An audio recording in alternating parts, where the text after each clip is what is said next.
Welcome. Oh, yep. It's going to send you a little message. Continue. There we go. Welcome everyone to our ideas event. April's event is based in Autism Awareness Month. So this event is all about learning about inclusive design and creating inclusive spaces for the neurodivergent folks in your life. So really briefly, if you are new to IDEAS stands for the Inclusion, Diversity, and Equity Awareness Society at CTC, aka IDEAS, at CTC. And we have 3 staff sponsors, myself, Hallie Disdarvich, who has been lovely with helping us trying to figure out this captioning, and then also the wonderful birthday girl, Jen Penn. And the 3 of us, along with the rest of our illustrious CTC staff, are really trying to kind of rethink our ideas about theater and about entertainment, and honestly decolonize a little bit. We want there to be more than just Moliere when you think about the canon, right? When we talk about educational spaces, we have to be aware that our spaces have to encompass those of us who might participate in groupthink and those of us who don't participate in groupthink, and also knowing that there is no right or wrong way to be an artist or to participate in art. So that's kind of why we're here. This is our first year. We've had some amazing events. We have even more events planned for next year. So yeah, that's a little bit of what I got. So in terms of this event, I recently had a classroom. I recently had classes with students who are neurodivergent. And I found myself saying that it's not fair to them that they have to keep explaining to me, because I'm the adult in the room and I'm the educator in the room, and I should know how to accommodate. So I wanted this space to be a space wherein we can learn and also teach each other ways to have inclusive spaces. So without further ado, a little bit of how we're gonna go. Britt is going to have a presentation for us to talk about her experience in terms of the K through 12 space. And then Erin, your pronouns are they, them, yes? Sorry, she, her, or they, them. Okay, okay. And Erin is going to show us their comic series, Spectrum, and then talk a little bit in terms of facilitating spaces, any space outside of educational. So the goal of this event, if you don't take anything else away, is that there's a way for you to be inclusive in your educational life, in your social life. There's always room for inclusivity, and we should be striving for those ways. So I'm going to start sharing my screen. And as I start sharing my screen, I'm going to introduce Britt ReChele Clinton, the newlywed, my best friend who happens to be an amazing educator. And fun fact, when I met her over 10 years ago, she told me this is what she wanted to do with her life. Like hands down, when we were freshmen, when we were first years in college. So it's not a surprise to me that here we are 10 plus years later, and she's doing this with her life, and honestly, like helping her students more than just in the classroom. And I don't mean to make you blush when I say that, but I think you're outstanding, and you should hear that all the time, because I know your work is not easy. So you got this, pal. All right. Well, thanks. And please stop saying 10 years because, wow. Okay. Oh, my goodness. Well, thank you so much for having me, guys. Just a little heads up. I do live in a multi-generational household, and there is a 1-year-old running around here somewhere. So I'm so sorry if you hear her in the background. Well, okay. So just to kind of jump right in, like Paula said, I am a special education teacher. I specifically am teaching my young friends that are on the autism spectrum. I currently teach grades kindergarten through 5th grade, online and in person. It is a real adventure. I have an awesome co-teacher who teaches them math and science, and I handle reading and social studies. So not on my own, but it's still a full day's worth of learning. I teach both standards and access points. So standards means that they're going to hopefully will graduate with a high school diploma.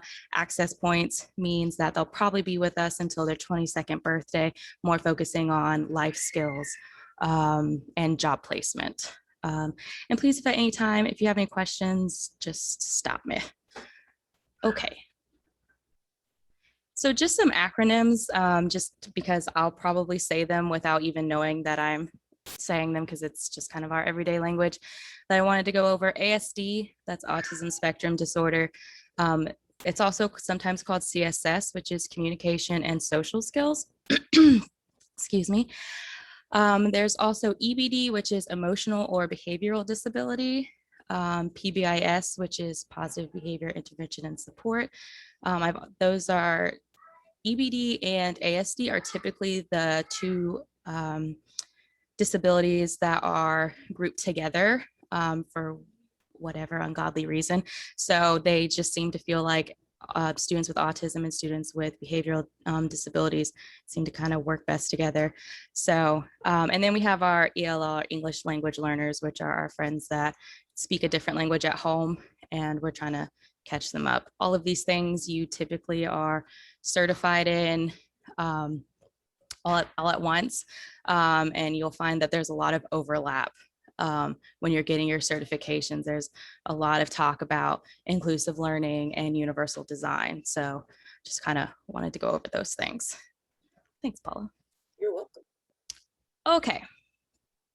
So I am a self-contained teacher, and I just kind of wanted to go over this because most students that are in autism, that are in autism, that have autism or on the spectrum, start their academic careers in an inclusion classroom, which is kind of a regular classroom, a general education classroom. And then depending on the severity, we'll end up in a self-contained classroom, and then we'll be bumped back into an inclusion classroom. So it's a very interesting thing, but self-contained means that they're just with me. They have one teacher for all their subjects. Like I said, I have a co-teacher, so I'm kind of lucky in that aspect. But they're in our classroom for the entire duration of the day for all of their subject matter, academic and non-academic. We eat our meals in our classroom, so that's breakfast and lunch. Resource or special, sometimes it's called, like music and art, they come to us. Like pretty much just kind of going down the list, we have more than one grade level in our classroom depending on the number of students. I teach K through 5, but I only have 13 students, so that's much smaller than the average classroom, and we're able to kind of put them into small groups and rotate them around the room as well. Also, the biggest thing that I'd like to really point out is that students are explicitly taught social and life skills. That is a section of our day that we have to explicitly go over, and we have a curriculum for that, just to really kind of give them a strong foundation, or if they have the opportunity to go into the mainstream.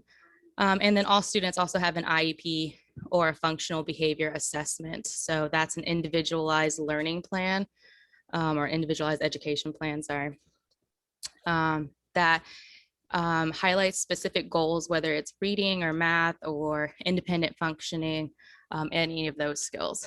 And in inclusion classes, more of a mainstream general education class, you have one teacher, maybe two, an inclusion teacher that pushes in. Sometimes they're co-taught, definitely only one grade per class. Some students might have an IEP, but you wouldn't know that unless you were, one of the teachers, one of the educators in the room. So are there any questions about self-contained versus inclusion? Okay, just wanted to ask. Next, please. Right. Thanks, ma'am. Okay, so what is inclusive learning? I call it universal design for learning, but inclusive learning is all the same.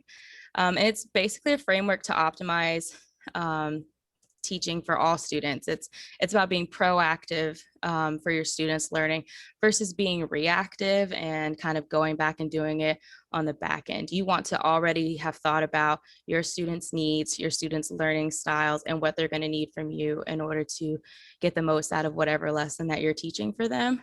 And you want to have already placed in built-in support systems for them to maximize learning. So I've included this video. It's from the CAST website, which I definitely recommend if you're into or at all interested in universal design for learning.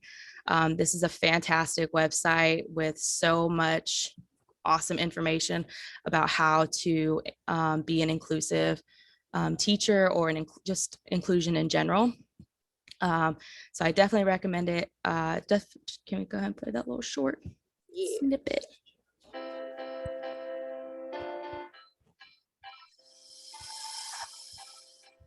Can y'all hear it? This teacher needs to meet a curriculum goal, and she's got a very diverse group of students.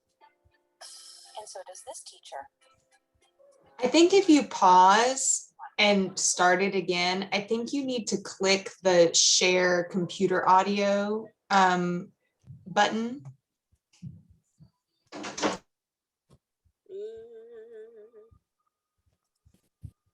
Okay, let me try now. This teacher needs to meet a curriculum goal, and she's got a very diverse group of students. And so does this teacher. And this one. Most do. In fact, research shows that the way people learn is as unique as their fingerprints. What does this mean for teachers of today?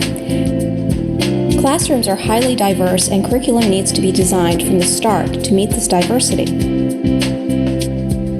Universal design for learning is an approach to curriculum that minimizes barriers and maximizes learning for all students. Whoa, that's a fancy term. Universal design for learning. Let's unpack it a bit. Let's think about the word universal. By universal, we mean curriculum that can be used and understood by everyone. Each learner in a classroom brings her own background, strengths, needs, and interests. Curriculum should provide genuine learning opportunities for each and every student. Now let's think about the word learning. Learning is not one thing. Neuroscience tells us that our brains have three broad networks. One for recognition, the what of learning, one for skills and strategies, the how of learning, and one for caring and prioritizing, the why of learning. Students need to gain knowledge, skills, and enthusiasm for learning, and a curriculum needs to help them do all three. But every learner is unique, and one size does not fit all. So how do we make a curriculum that challenges and engages diverse learners? This is where the word design comes in. A universally designed building is planned to be flexible and to accommodate all kinds of users, with and without disabilities. It turns out that if you design for those in the margins, your building works better for everyone. Curb cuts and ramps are used by people in wheelchairs, people with strollers, and people on bikes. Captioning on TV serves people who are deaf, people learning English, people in gyms, and spouses who get to sleep at different times. UDL takes this idea and applies it to the design of flexible curriculum. UDL goes beyond access because we need to build in support and challenge.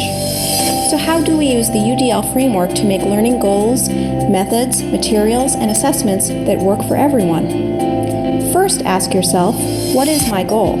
What do I want my students to know, do, and care about? Then ask, what barriers in the classroom might interfere with my diverse students reaching these goals? To eliminate the barriers, use the 3 UDL principles to create flexible paths to learning so that each student can progress. Number 1, provide multiple means of representation. Present content and information in multiple media and provide varied supports. Use graphics and animation, highlight the critical features, activate background knowledge, and support vocabulary so that students can acquire the knowledge being taught. Number 2, provide multiple means of action and expression.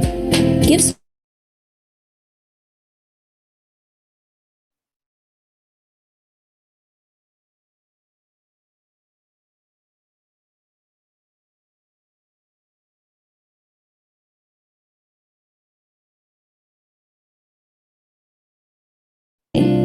Help them risk mistakes and learn from them. If they love learning, they will persist through challenges. And remember, always keep in mind the learning goal. Get rid of barriers caused by the curriculum and keep the challenge where it belongs. And that's it. Okay, quick recap. Show the information in different ways, allow your students to approach learning tasks and demonstrate what they know in different ways, and offer options that engage students and keep their interest. Universal design for learning equals learning opportunities for all. For more information on UDL, go to www.cast.org.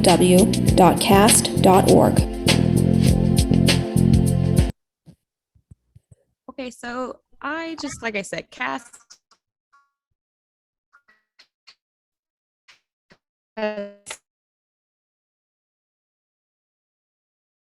it's really, like I said, about being proactive. It's about knowing your students, having taken the time to read their IEPs, know what their goals are, taken the time to talk to them about just their own personal goals, where they think they're at, where they think they should have to improve, and just really being proactive in ways that you can engage them and really help them access learning.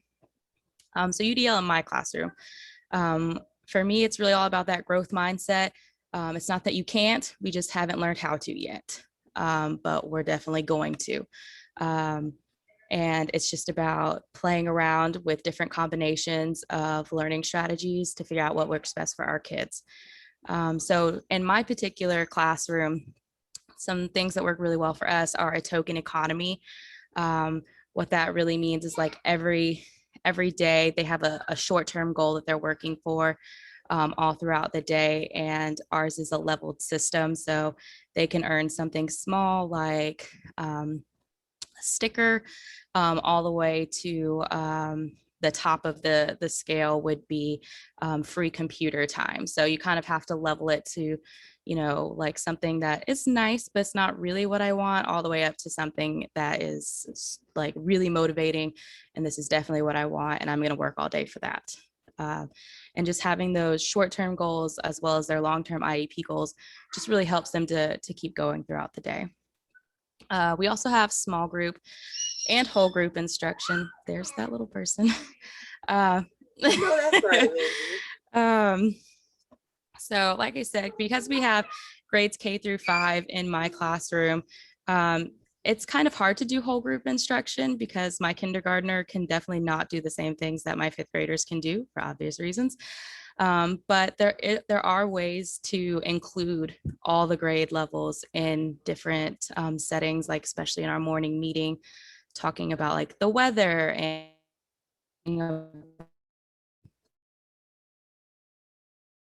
things like that are all really great ways for students to be included and feel proud of themselves at different levels. My 5th graders can tell me, oh, it's 75 degrees outside, that means that it's warm out. Whereas my kindergartner, she's just gonna say the sun's out, so it's warm. And all of that is fine, but I wanna make sure that all of my students feel included and are proud of their input in our conversations. And then also fluidity, that's like the major one. You have to be ready to crash and burn with your lessons sometimes, and that's okay. And just know that you have to have a backup plan. If they're not getting the information in the way that you're currently presenting it, you have to be ready to pull up another means to show that information, whether it's visual, kinetic, or auditory. All of it, you have to have those manipulatives ready. One thing that's really hard with online learning is how do you provide manipulatives when you're over the computer? And there's been some pretty awesome websites and things that have come up that have really helped us over the course of this school year that I'd be happy to share with you guys later if anybody is interested in that. But yeah, next, Paula. And I would say UDL in all classrooms. So the big three, engagement, representation, and expression. For engagement, you want to optimize choice. You want to have different ways that they're going to gain the knowledge, whether it's, like I said, a video, whether it's kinesthetic and you're manipulating something, an experiment of some kind. Some students really like doing experiments or doing like cutout projects, and for other students, it's actually very stressful. And so you're going to want to avoid that. And same thing with coping skills and de-escalation strategies. If they begin to work on something and it's causing them stress or any kind of negative feelings, you want to be able to help them get back on track, whether they're doing that independently or with your help. Number 2, provide multiple means of representation. Offer auditory or visual alternatives to access information. Some students would like to wear their noise canceling headphones and read the passage to themselves, and other students prefer it read to them with maybe a little visual aid there. Also promote understanding across languages. We have students not just from different countries, but from different socioeconomic backgrounds, and accessing that language in ways that are familiar is also very important. Knowing that students are code switching just like adults are all day long, you have to be ready to present knowledge to them in a way that makes sense. As well as activating that background knowledge. If they're coming from different homes all over the county, you have to be able to relate to them on their individual levels. Same thing with their age, kindergarten to 5th grade. They're not doing the same things. My kindergartners watching Paw Patrol, and my 5th graders couldn't care less about that. So, you just have to be able to provide that information in many different ways to them, and to let them know that the information that they have is valid, depending on their specific level. Are the kindergartners watching Coco Melon? They love Coco Melon, and it's so weird. I've never heard of this show, but I guess I might give it a watch. Don't do it. Okay. And number 3, provide multiple means of expression. You want to optimize your access to assistive technology. That can be low tech, mid tech, or high tech. Sometimes I think the most familiar assistive technology device with students on the autism spectrum is going to be their text-to-speech function. Some kids are nonverbal or they just don't want to talk to you, which definitely happens. And so having speech to text, text to speech, electronic dictionaries, all of those things are very helpful to allowing the students to express what they know and their knowledge to you. But it could also be something very simple like adaptive paper. That would definitely be more low tech. Paper with bigger lines, paper with smaller lines. For our left-handed friends, just different things like that. And you're going to need graduated levels of support. Some of our friends are going to need full prompting in order to express their knowledge. And it's going to be, something for comprehension. Who is the main character of the story? What was their problem? How did they solve the problem? Whereas other students will be able to complete that with minimal prompting or no. And you just have to be able to provide that level of independency that they need and have. And also provide goal setting. Like with our token economy, it guides them from small group to small group so that they know what they're working for at each station and what they're going to earn at the end of each station. And with that, you have to know your students.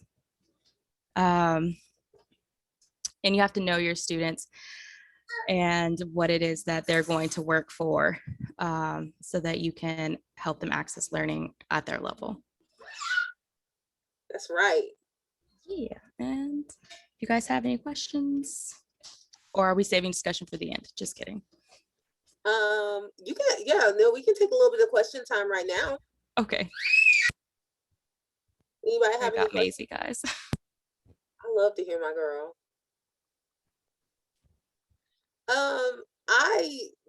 I took a lot of notes as you were speaking, and one thing that really stood out to me is the willingness, like you said, crash and burn.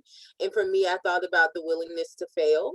And so that is something that I find in artistic work to be hard, well, in any work, but especially thinking about like when it comes to teaching and being on stage, et cetera, like I don't want to fail, right? And so I wonder, like, can you offer any insight on like how you work through that or work through a situation when it's like this lesson just really isn't going how I planned, and now we just have to Yeah, completely switch it up. absolutely. And I think with that, it's a learning opportunity in and of itself because we're showing our kids that we're not perfect and that we sometimes make mistakes as well. And so just kind of going through that, the motion of like, I'm so sorry, guys. I thought this was going to work out and it definitely did not.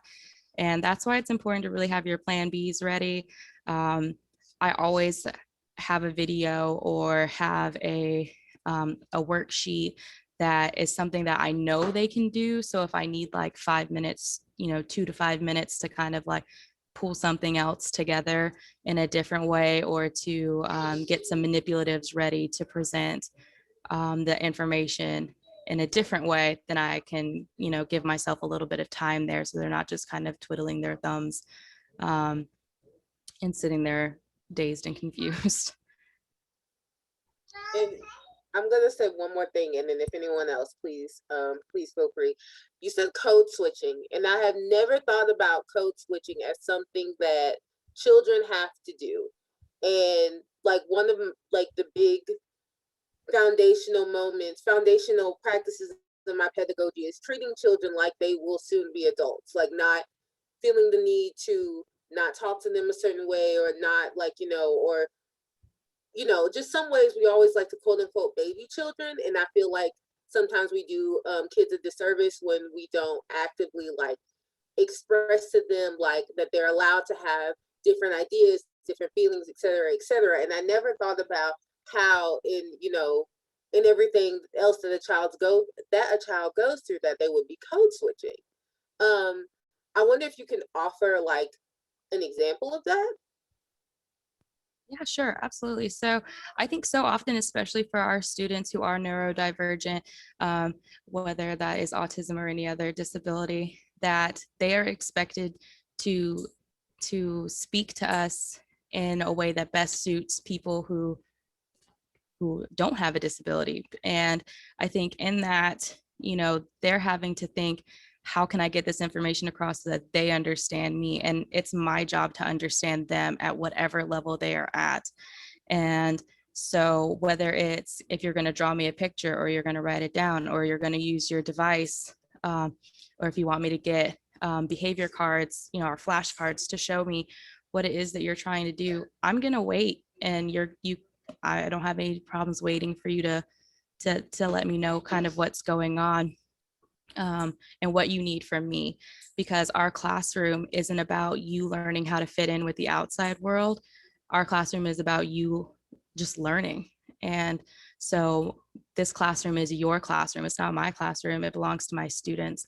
And so that's what I'm focused on, and how they can feel safe in whatever feelings they're going through, in whatever way they can communicate that with me. Because if they're angry and they don't want to talk, that doesn't mean that they don't have anything to say. And that's my job to really help them be able to express that. It's amazing. Thank you so much for this perspective. Does anyone You're else have so any welcome. questions for Britt? If no one else does, I have one last one, and this is something that it kind of got brought full circle because Erin and I discussed this a few weeks ago about like the makeup of special education classes and diagnosis and things of that nature. And then this is also something that you and I have discussed personally. How do you feel that race and ethnicity falls into this sphere as far as like diagnosis and creating inclusive spaces and etc. Like, do you feel that sometimes some a group of people is more disadvantaged than the other? And have you seen this come to play in your classroom?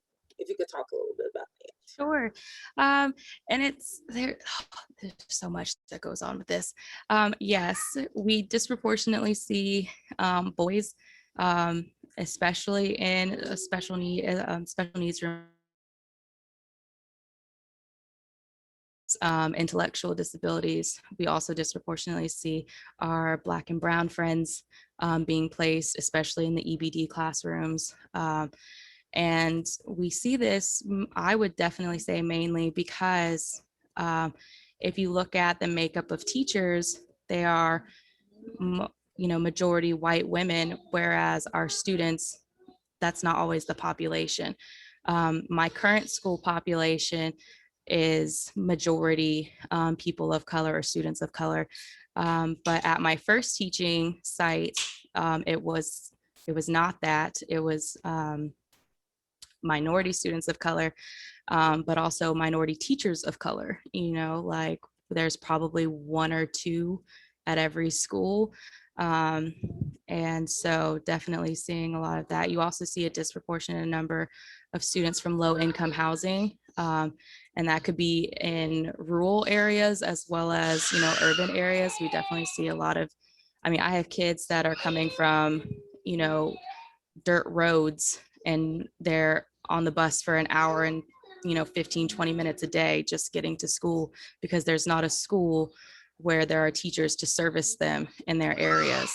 And so just having schools in your community to service you is a problem, much less teachers who look like you and have experienced the same walks of life as you have.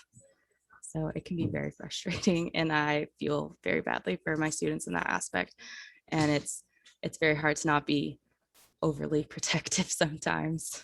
Understandably. I love that, not love, but like when you said that, the students who have to travel such long distances, there are so many things. I think when we talk about, like, as adults, we can always recognize all the things that we are going through and how it makes it hard for us to bring our full selves to the table, in terms of our, like, professional, relationship, whatever, commitments.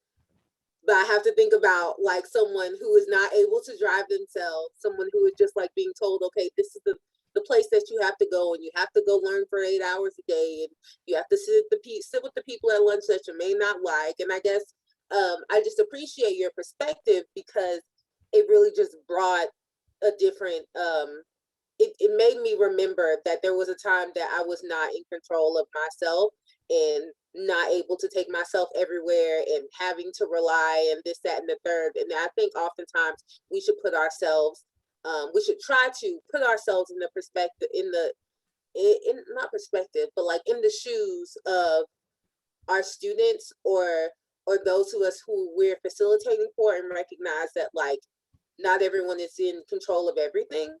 And so sometimes that might, cause us to react differently, behave differently, etc. But at the end of the day, it's about the learning, whatever that learning might be. Absolutely. And I think it's really important, no matter the age, kindergarten through 12th grade, and definitely still as adults, but our little friends, they know how they're feeling. And so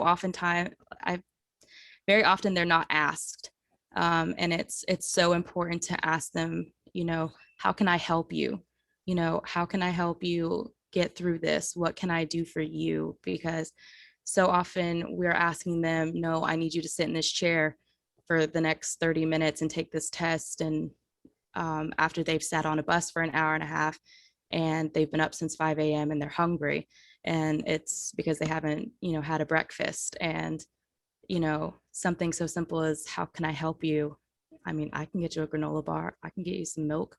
I can help, and that's what we should really be focusing on with our kids. Oh, get me off my soapbox. Well, thank you so much, Britt. This has been amazing. It's really awesome to just hear you, like, talk to me in your professional voice and tell me all the amazing things. So Thank you so, so much. We're going to be moving on now to Erin. And I have to tell y'all, the first time I met Erin, I was like, okay, I think that we're gonna have a cool relationship. Like, I instantly thought that Erin was a person that I needed to know. I don't want to steal too much of Erin's thunder, but Erin is an amazing playwright, an amazing person, an amazing singer, and like Erin is just all around amazing, an amazing artist. And one thing that Erin taught me that I really appreciate is how to create boundaries for myself when I'm performing, and to stay within those boundaries. And I think that's something that you taught me unconsciously, and I appreciate that. You're probably like, what are you talking about? We can talk more about that later. But yeah, so Erin, tell us about Spectrum. Hello. So I'm Erin Fitzgerald, and thank you, Paula, for inviting me to be part of this, and thanks, Britt, ReChele, for starting the discussion about inclusive education and design for learning, which I'm also very passionate about.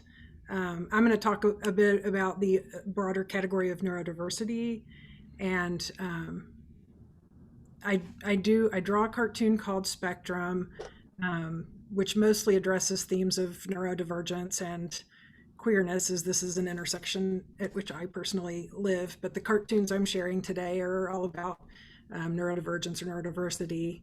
I also recently started a job, just sort of FYI, in terms of the education system. I recently started a job at the Human Development Institute at University of Kentucky. We're getting ready to start a comprehensive transition and post-secondary program there for students, supporting students with intellectual disabilities attending college. And so I'm very excited to be coordinating that program once it starts, which should be starting in the fall. So universal design and all of these things that you're talking about are very, very important to me. So I appreciate you bringing all of those things into this conversation. I'm going to share my screen and sort of pull the slides up and make sure I can do this the right way. I don't always do it the right way. Let's see.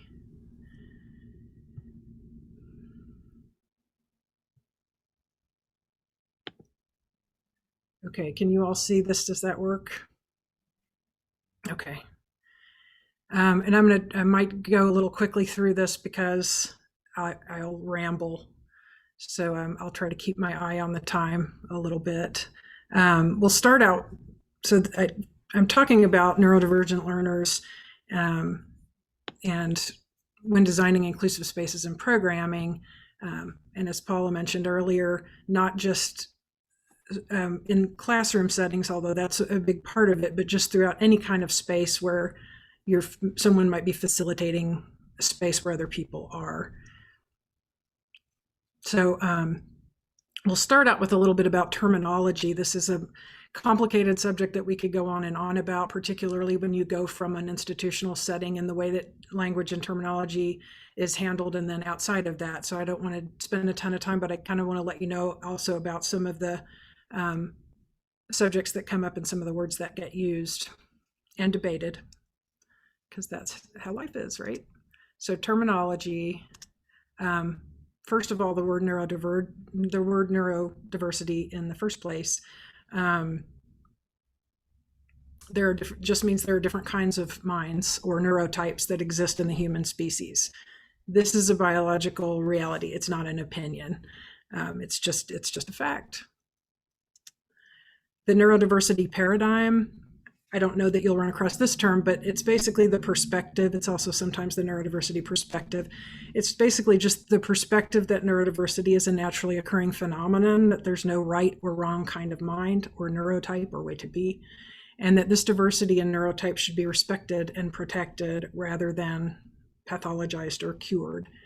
And up until fairly recently, it wasn't talked about. It was often talked about as, and still in some of the terminology, the word disorder being in there is also a thing of whether it's, something can be a disability without it being disordered, or something that is considered that you would want it to go away. So that's kind of where it gets tricky within the world of terminology. And the neurodiversity movement is a social justice movement based on that perspective. Some other words you might hear: neurotypical just means having a neurotype that falls within the parameters of dominant social norms, normal or typical. And side note, occasionally some people use the term allistic when making a distinction between non-autistic and autistic in some circles. So a person who is not autistic might be referred to as allistic. Neurodivergent means having a neurotype that does not fall within and therefore diverges from the parameters of dominant social norms. So this could be in relation to various neurotypes or diagnoses, of which autism is just one example. That's probably the one that's most often associated with the word, but it's not really limited to just that. And another side note, neurodivergent is used when describing people or groups for whom this is true, like she is neurodivergent, or this presentation addresses consideration for neurodivergent learners. And the term neurodiverse would only be used if you were referring to a group of people of all neurotypes together as a larger concept. Example, we strive to create a campus atmosphere that is inclusive and neurodiverse. This is just a language thing. This is not any big deal to me at all. I'm more interested in the function of language, but it's one of those things that is a distinction to know about. So I want to take a small bit of time, but not a lot, to talk about person first versus identity first language, since we're talking a little about terminology just here at the beginning. If you have ever spent much time in the education system or any other systems, mental health or social services, you've probably heard that everyone should always use person first language for everything when referring. Probably said something like, when referring to people with disabilities, you should always use person first language. Don't say disabled person or autistic person. Instead, say person with disabilities or person with autism. This shows that you're putting the person first and not their disability. So this is something that has been long time taught. And there certainly are some people in the disability community who have voiced a preference for person first language. But in recent years, there have also been more and more people in the disability community who have expressed a preference for identity first language, which would be disabled person or autistic person. So it's not really an across the board thing. The reason often given for this preference is that some people see person first language as separating people from the disabilities to such a degree that it can feel as though it's something to be ashamed of. So there are people with different perspectives on that. So it's another thing to consider. The move to identity first language for some people has been an expression of pride and acceptance. So for some people, that is the way it is viewed. In the autistic community in particular, a growing number of autistic adults strongly prefer identity first language. One reason is that, and here's where this cartoon is, that it is not something that can be separated from a person, just like person with tallness. I've heard this type of comparison. You wouldn't say a person with tallness because you can't separate yourself from tallness. You're either tall or you're not. So for some people, that's what it feels like to say person with autism, and they would rather say, no, I'm an autistic person. You can't separate these traits from me, or I wouldn't be the person that I am. So how to always say the right thing and avoid messing up. Spoiler, you can't. It just doesn't work that way. But there are things we can consider. How does a person identify? This is true with any marginalized group, right? There are people in other marginalized groups who use different languages. That's going to happen in any group. So there's not an across the board. So how does a person identify, and try to keep that in mind? What language do they use? How can I better understand the perspective and language of a marginalized group of which I am not a member? My issue with the person first language isn't that I have an issue with that in and of itself.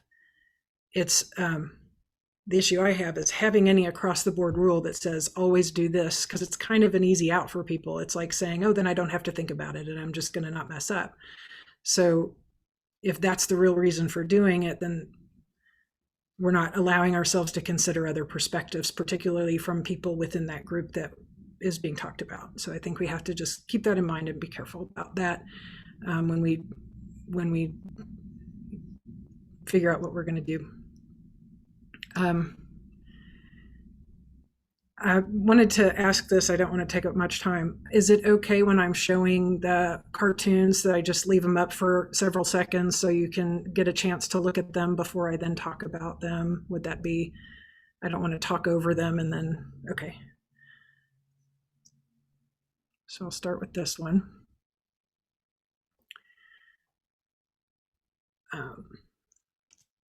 What do people mean when they talk about the spectrum? And the top image shows something that is pretty common, which is a depiction of degree, high versus low, based on concept of functioning level or support needs. The bottom image, which is the way that I mean, is a depiction of variable and unique combination of traits based on differences in processing, communication, social interaction, interests, and focus.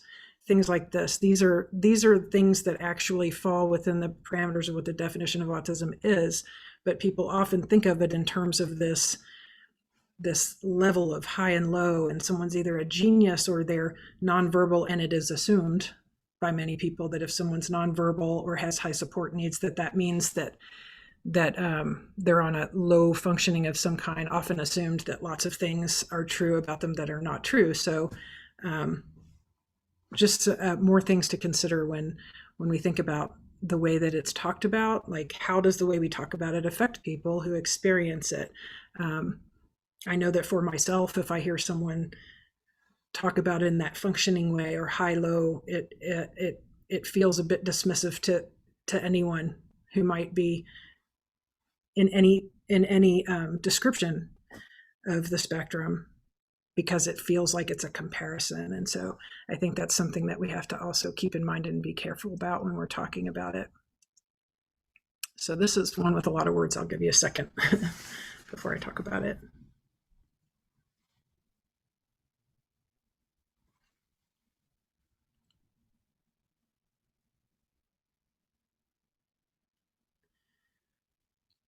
So this one, which I will end with as well. If I had to choose only one point to focus on, this would be it, general focus. And I know it's a lot to take in. I'm going to go through it panel by panel real quick. The first panel talks about balance. What we usually mean when we talk about balance is you make choices in such a way as to keep things level, and you adjust based on how things are going, add to one side or the other until everything feels more steady. And this is something we all kind of do day to day, right? Then the second panel talks about foundation based on level of self-regulation. Like our foundation is the part of us on which everything else rests. So kind of like a house, if a house is important, but you can build on or add on to the house, you have to make sure the foundation is strong and will support it steady. So panel 3 shows how if you have a steady foundation, you can build up from there, and you can practice that whole balance thing of adding and taking away and moving things around, and that will help achieve the balance. This allows for shifts and growth and change without the whole structure collapsing. But as we see in panel 4, all the balancing in the world will do little good if it's on top of an unsteady base. So if we're not thinking about the core of what a person is internally feeling and experiencing, all those other balancing things we do are probably not going to hold. So it is really important that we consider that. And I find this important for a lot of reasons. Again, I will come back to it, but the balancing elements of it, the reason it's important to me is that concepts of support in any circumstance, in any environment, should always be centered around that internal regulation. And Britt talked about this too, like the well-being of a person. The goal should always be helping someone feel more centered and stabilized at their core, because we all deserve that. We all deserve a steady base from which to learn and grow. And I'll come back to this one a little bit later.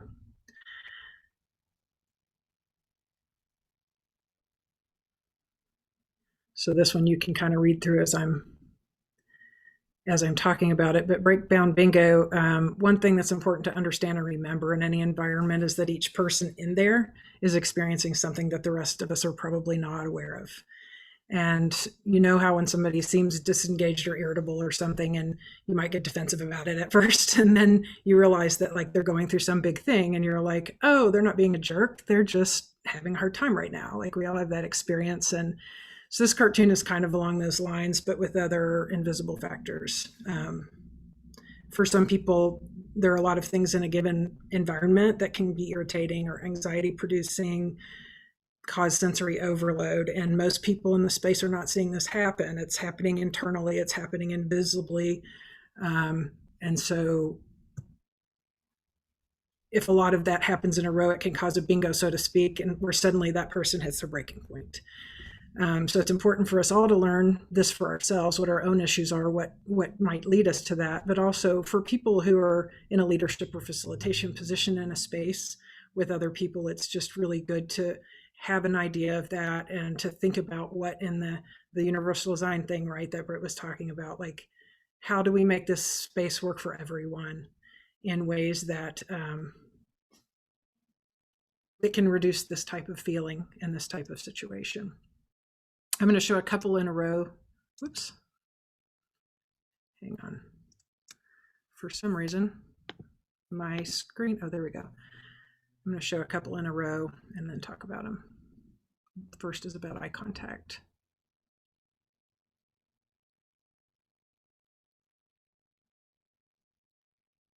And for anyone who might not be close to the screen, the top panel, they're saying, if you don't make eye contact, then I know you aren't listening. And in the bottom, it says, that's like saying, if you do not take the exact route I take every day, you cannot get to school, which obviously is ludicrous. But this is kind of the way a lot of spaces operate. Another similar one here.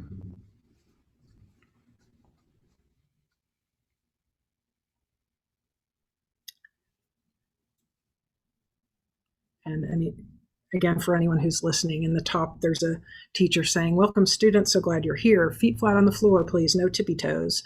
And the one student who was on tippy toes is now not on tippy toes, but not making a very happy face. The teacher says, much better. Now I can see you're ready to learn. So, especially in educational settings, there are often rules. When I was a kid, it was a huge thing, and it's gotten much better. There were a lot of things assumed about here are the rules and everyone's expected to follow them and act uniformly, and that helps us to know that you're ready to learn. And it really doesn't. We know now, of course, that people learn in all different ways and people don't act uniformly or process things uniformly. But that was an old school attitude of, this is the way you show me respect, or this is the way you show me that you're ready to learn. And obviously from that last panel, you could see that character was not ready to learn and in a good space for learning once they were having to follow those rules. So it's an important thing for us all to consider when we establish or relay rules and expectations, what purpose they serve. So a few things about that. When we do things like that, why am I redirecting another person's actions or behaviors? Are their actions harmful? Do I think they're disrespectful? If so, why do I think this? And might there be another explanation? Is it because of an across-the-board rule? If so, is there a good reason for that rule? Why is it in place? Does it need to be? Is there another way this person can give me the information I'm asking for? And how can we negotiate this? I'll give a minute on this one for anyone who's able to look, and then I'll talk about it.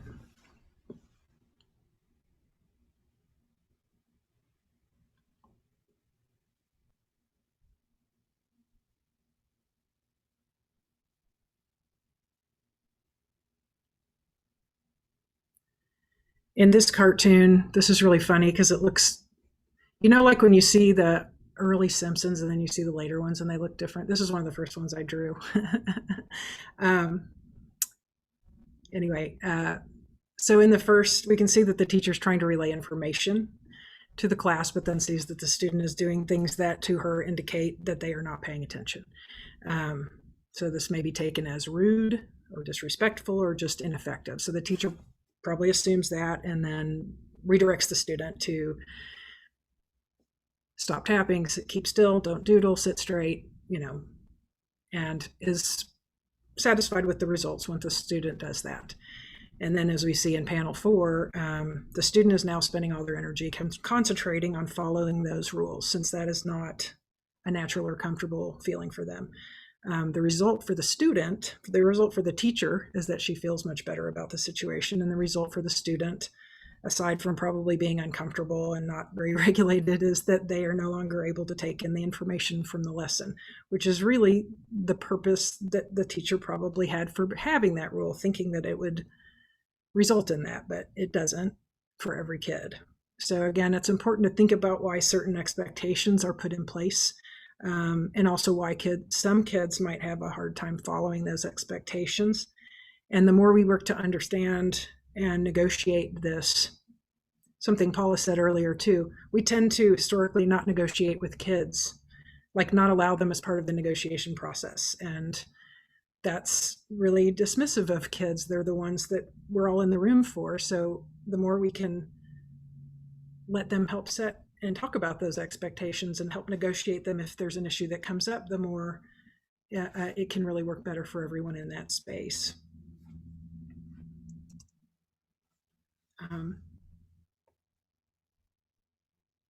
In this one, there are 2 kids doing a shared activity and seem very happy about it. And then the adults in the room, one of them says, yeah, those 2 really only do parallel play, no real interaction. And this cartoon addresses attitudes around social interaction and what's considered acceptable or real when it comes to interacting with other people. And this term parallel play, it's one you might hear in conversations about child development most often, that people play or engage. It means that people play or engage in the same vicinity as one another, and maybe even in a shared activity, but do not directly interact with one another in the traditional sense. And it's often talked about as a step toward interaction or as a phase which is only acceptable for a short period of time in one's childhood and then should be surpassed.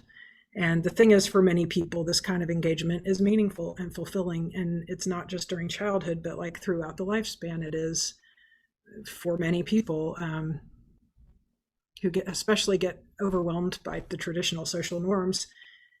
This is a fulfilling way to interact and a much more natural and comfortable way to interact. And it is a form of engagement. It isn't seen as that, but it is. So it's often seen as if somebody doesn't do traditional interaction, that they're not very social or they don't want to be around other people. Maybe even it's thought that they're antisocial. And I can tell you for myself, this couldn't be more wrong. Like engagement can look a lot of different ways, and parallel play or engagement of this type is probably my most comfortable way to be around other people, especially in larger groups. And honestly, if we stop and think about it, there are ways in our communities where we do this. Movie theaters, museums, libraries, coffee shops. These are all places that center around a similar phenomenon where there is interaction. It just looks different. And I know that when I exchange a glance with a stranger after looking at an art exhibit, or like while a song plays overhead in a coffee shop and we're all working on our own stuff, or hear somebody else laugh or gasp in a movie while I'm experiencing something during that same moment, that feels meaningful to me. And one of my favorite things to do is to go see plays, live theater, which obviously y'all are into. And there's so many reasons why I enjoy this, but the type of shared experience where everyone is in a same space,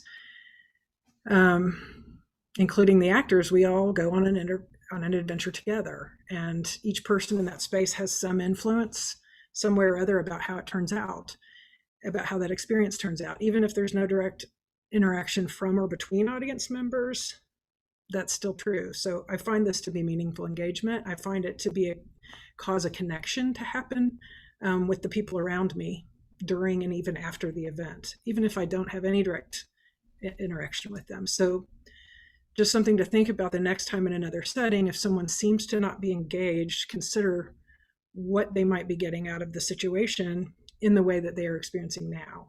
And can that be thought to be enough?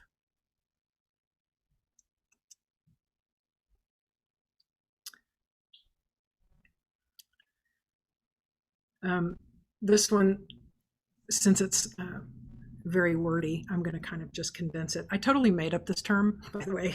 It's SPIF, sensory processing irritability factor. I totally made it up, but it's just describes something that I know I experience a lot. So it's hard to explain to someone who doesn't experience this why a low buzz of a fan or something really faint might be really irritating to a person, but maybe a really loud noise isn't. Just that we all have different things that cause us that type of processing issue. And people with sensory processing issues, it's just a much more constant thing. And oftentimes for other people in the space who don't have those issues, it's internal, it's invisible. They're not able to see it. Like, why does this person seem so distracted or whatever? And it could literally be the hum of the refrigerator. It could literally be something that most people, I guess, wouldn't notice. So it is something to be aware of, like how quickly that can take someone to this other place of my irritability just jumped to 10 because too many of these things were happening. And along the same lines, this next one is just about that standard thing. I kind of joke about this, would say like, oh, I feel like I'm backward wired sometimes, because standing in front of the speaker at a punk show, having a 20-pound blanket, I have a weighted blanket on top of my lap right now, MRI tests, these are things that people talk about, making them jump out of their skin. I find those three things relaxing. I like them. But a light buzzing sound will just make me want to jump out of my skull. So it's just, we're all wired differently. And those are the kinds of things that you might not realize that someone is experiencing internally. On the other hand, here's one that's kind of the opposite, about socks. Sometimes in this panel, somebody's saying, wow, what has you in such a great mood today? I finally found the perfect socks and it's made my day. Socks, really? Wow, what's so remarkable about them? Nothing at all. And sometimes sensory regulation is not about what is there, but what is not there. And clothing choices are a great example of this. If the texture or tightness or feel of clothing is irritating, that might feel constant throughout the day. That's the whole thing somebody's having to contend with. And, things like dress codes, a lot of places don't allow any leeway for that. And what is really the reason? What does it hurt for someone to wear a different item of clothing than what you wish that everyone would wear? If it's just so that everyone's doing everything uniformly, probably not the best reason to insist upon pants with buttons and tucked in shirts and all those things. So that's kind of the point of that one. This one's about interface change. I'm including this one because it's a really hard one for me. In this, there's a new look on a computer screen saying, "Hey, welcome to our new look," and the person's saying, "No, what am I looking at? My eyes, they burn." This is another one of those things that can be weird to some people.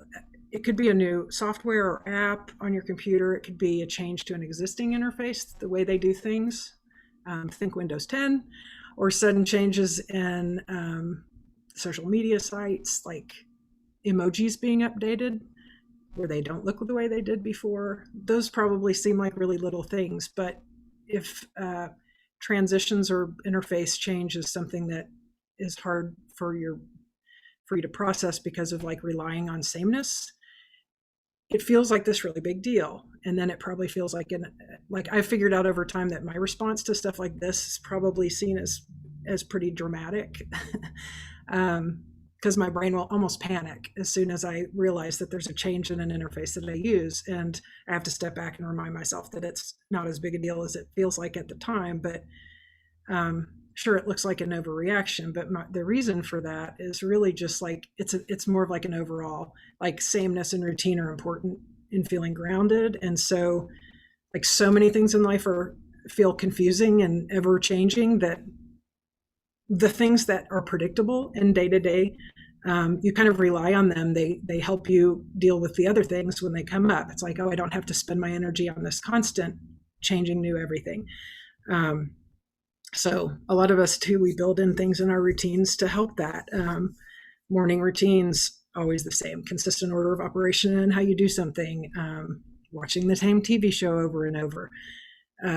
These are things that I do, and they somehow allow me to feel grounded in a daily, day to day. Probably seem kind of weird or maybe boring to somebody else to like, oh, you do the same thing. There's not very much variety, but it's just being in aware and facilitated spaces that even a small change in process or an interface change like that, it might throw some people off. And if it does, it might be tempting to think they're just unwilling to roll with the flow or something like that. So just being aware that there could be these underlying things that you might not have considered.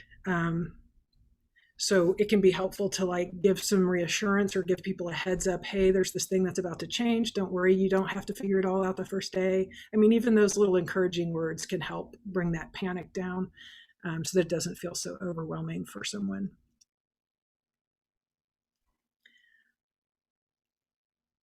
And bottled up and over, you can see on here that there's a sort of stuff bubbling up in this bottle until it gets to the top and then it explodes. But the comments outside of that are, what happened? She just blew up out of nowhere. And that's coming back to some of these other themes that oftentimes when these things are happening internally and visibly underneath the surface, everyone's dealing with something that we can't see. And so it's not ever really out of nowhere. Not that we are mind readers or can know what's going on with someone. We might not be able to prevent a blow up or whatever, but we can certainly consider this when we respond to someone who's having a hard time. And when I was in school, if somebody had an outburst, the initial response was basically that you got in trouble or you were taken out of the room immediately. I mean, that was just kind of the way things were. In like the 70s and 80s, it was a very common thing. And I'm glad to see that changed so much, and it's, still place to place into how that happens. But again, just being mindful of those kinds of things. And I won't spend much on this, but discouraging solutions. Similarly, the top panel says things people do that often get described as rude or inappropriate. And the bottom, effective ways to reduce anxiety and overwhelm to prevent a meltdown. And the list on both of these panels are the same. Cancel social plans, leave events early, avoid chit chat, avoid eye contact. Basically, that people often assume that something is rude or inappropriate. And for some people, that thing, which is seen as a problem, is actually the opposite. It is a solution for them. And so considering that and allowing people to bring their solutions into a space, if you're facilitating a space, allowing them to bring that solution in will help them, but it will help you also, and it will help everyone else in that space, because there will be less of that type of blow up that happens. I'm going to sort of skip through because I want some time for us to have some time for discussion. I have a few extra of these, but I can also send these slides later. But basically, there's one here about direct communication and how that's often seen as rude.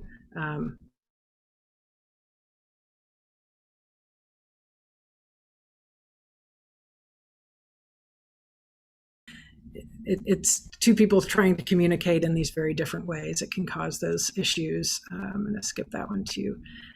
Executive function is another thing of sometimes having a hard time just getting the gears going, and it'll come across like, well, you could do it yesterday. Why can't you do it today? That was something said, and I know you know how to do this. I've seen you do it. Not at all moments, and this is really true to some degree for everyone, but not at all moments can we all do all the things. So that's one of those very misunderstood things about why someone might not be doing what you think they should be able to.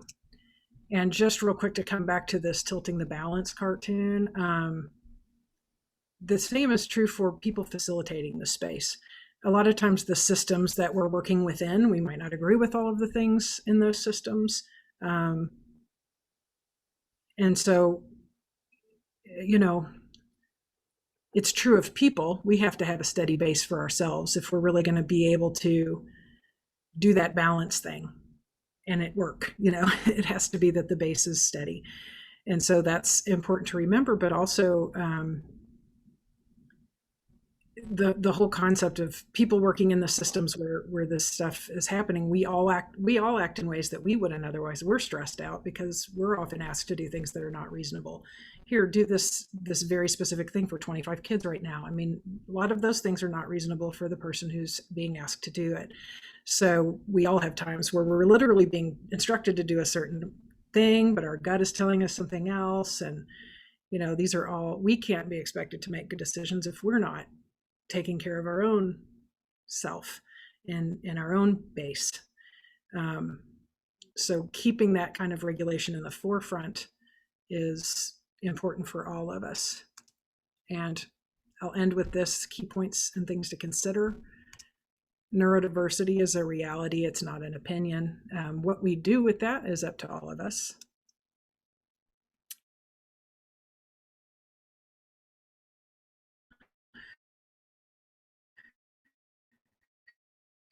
Who will be sharing space when determining rules, and people in that space should be taken into consideration. Rules, expectations, and processes can be negotiated together. They don't have to be hierarchical.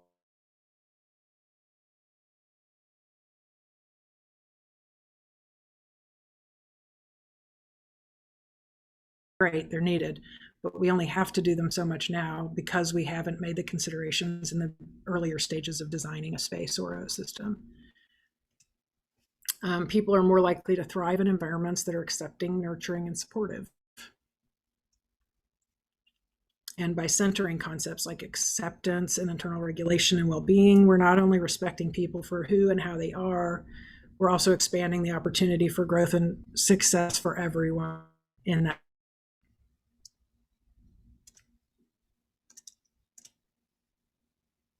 And I can send these slides to anyone who would like it. I can also send my notes, basically a script, because I don't know whether I pull off sounding like I'm just talking off the top of my head, but I don't do that very well. So I have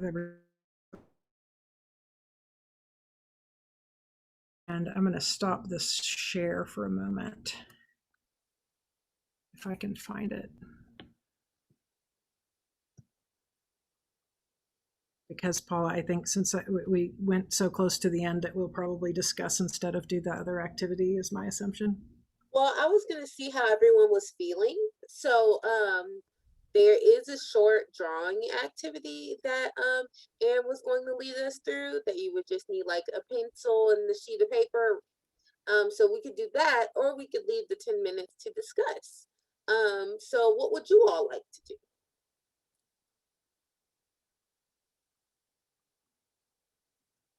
What you thinking, Hermione? Drawing. Drawing. Is anyone else opposed to drawing? I'd like to draw too. Okay, Erin, I think we're gonna draw for those who would like to draw with us. Okay, and I'm gonna do this thing because I'm gonna share my screen to show the directions. I'll be saying them as well, but I'm gonna spotlight myself so that you can also see my little rectangle, because I'm gonna be doing the drawing on paper so I can hold it up to show what I'm doing. So I'm gonna do that, and then I'm gonna screen share back to the presentation. We'll see how this works. Erin, you better teach us how to use Zoom, because you know I don't know. Is this the part where I say I used Zoom before it was cool? This is the part you said. This is exactly it. Well, I actually did, because it was a way to participate in meetings remotely, which I've been a fan of for a while. Ah, okay.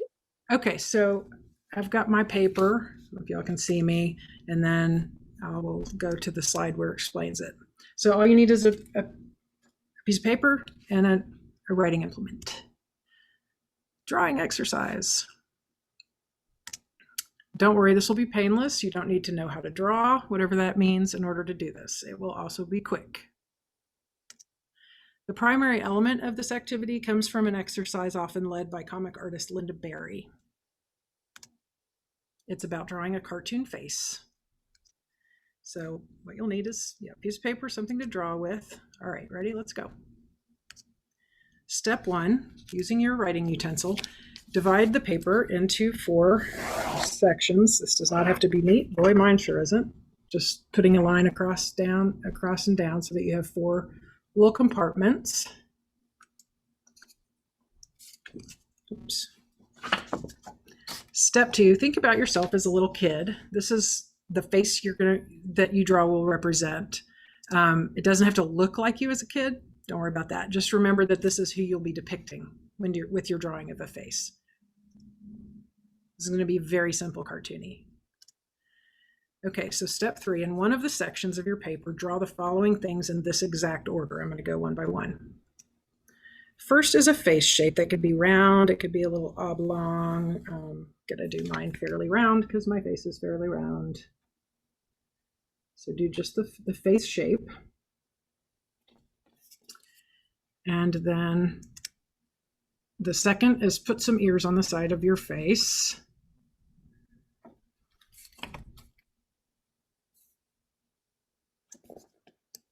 So there's mine.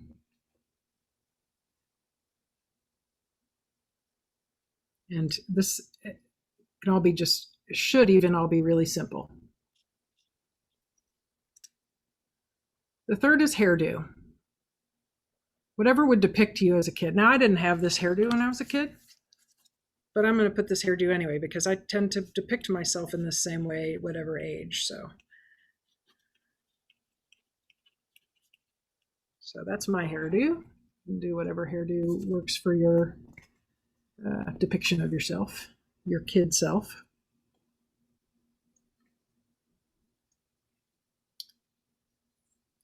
And then after you do the hairdo, a nose. Linda Barry talks about how most people stop drawing because they think they can't draw a nose. And she talks about how any shape in about the middle of the face is fine for a nose. It will read as a nose. Doesn't matter. You could put a star there. You could put a letter of the alphabet. You could put a curve. Could put 2 dots for nostrils, whatever. Just put something in the middle of the face that will read as a nose. And then eyes. Do not do eyebrows, by the way. Do not do eyebrows. This is just the eyes. You can do dots. You can do an almond shape type thing, a spiral, whatever you want. Doesn't matter. Again, something simple, something you can do very quickly because you're going to have to do it again. So there's the eyes that I tend to do, something like this. And then mouth. And for this particular exercise, try to make the mouth expression pretty neutral. So don't do a big smile or a big frown or anything, just something fairly neutral. I'm going to do a straight across line for mine. If you wore glasses as a kid, or if you want to depict your kid self with glasses, you can also put glasses on the eyes. I forgot to say that. Feel free to do that. So that's what, you can have those things. You don't have the eyebrows yet. You don't want those yet, right? Okay, so then step 4 will be,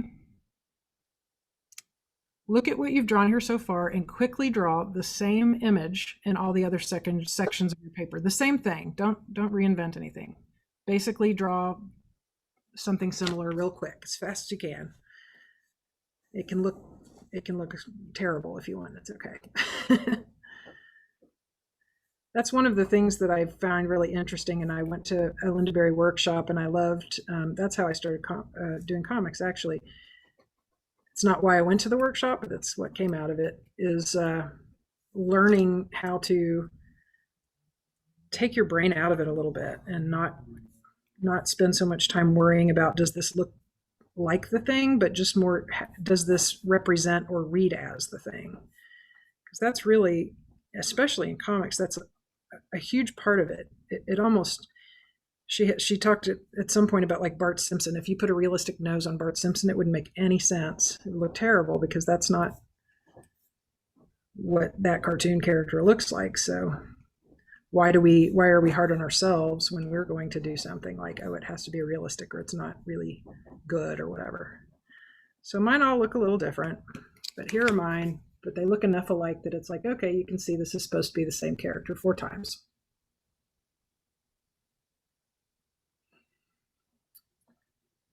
And since we're running to time, I'll just go ahead and continue, but we're almost done.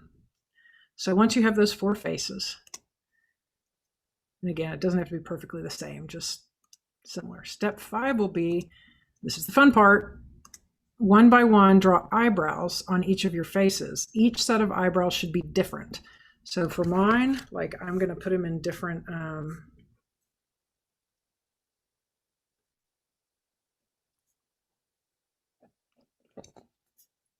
you put them in the middle going up, that's going to be one effect. If you put them straight across, that's going to be one effect. If you put them one up and one down, that's going to be one effect. Or if you put them from the middle down. So eyebrows are the cartoonist's secret weapon. Notice how much this changes the story told by your face drawing. How different of a story each of these faces tell, even in this quick, simple drawings.